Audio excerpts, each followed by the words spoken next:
So now we're going to do the finished layer on our cake. So what we want is a nice clean palette knife. And we're going to lift our cake off of the board that was chilling on, slip your hand underneath, and pop it right back onto the cake circle. Okay. Make it good and in the center. Then we're going to do similar to what we did when we were crumb coating. We're going to start with a bit of frosting on the top and work it gently in a circle to the outside. And again, don't worry about it if it goes out over the outside edge. Okay, once I've got a decent layer, I'm going to work around the outside. So I'm going to take a lot on my palette knife, and I'm going to hold my palette knife right angled to the cake. And I'm just going to start spreading it on. Don't worry about using a generous layer at this point. We're going to take some of it off. So every time you need a bit more, work it around, work it around. And then once I've gotten all the way around to the outside, I want to clean off my palette knife, and again, holding it completely straight up and down, I just want to go around one more time and make it smooth. So it's a matter of sort of spinning the wheel and holding your palette knife at the right angle, and just keep going around and around until you smooth it out. Now I have two problems I can see. One, right here, there's a little bit of cake exposed, and here, there's not quite enough buttercream. So I'm going to add just a touch more.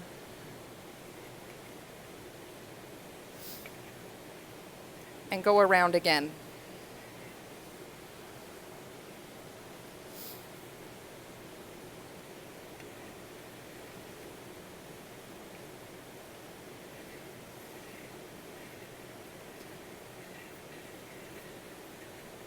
Now, using a palette knife is the professional way to decorate a cake.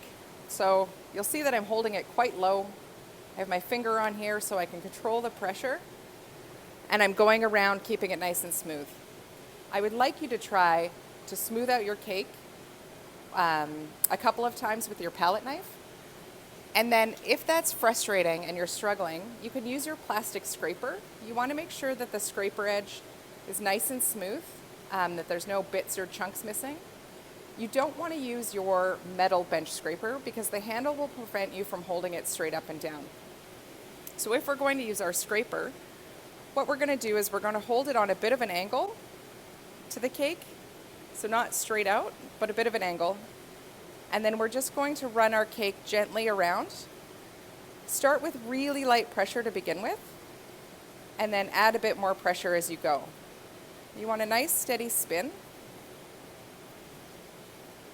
until you even it out.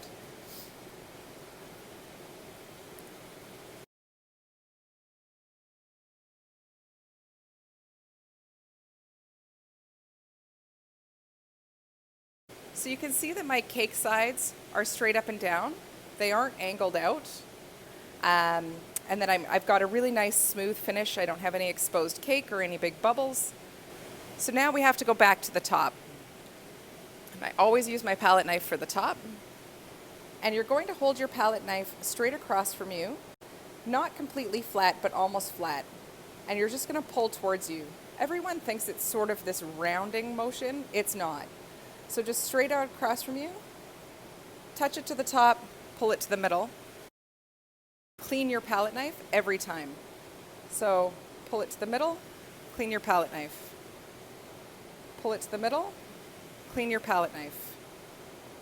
Pull it to the center, clean your palette knife.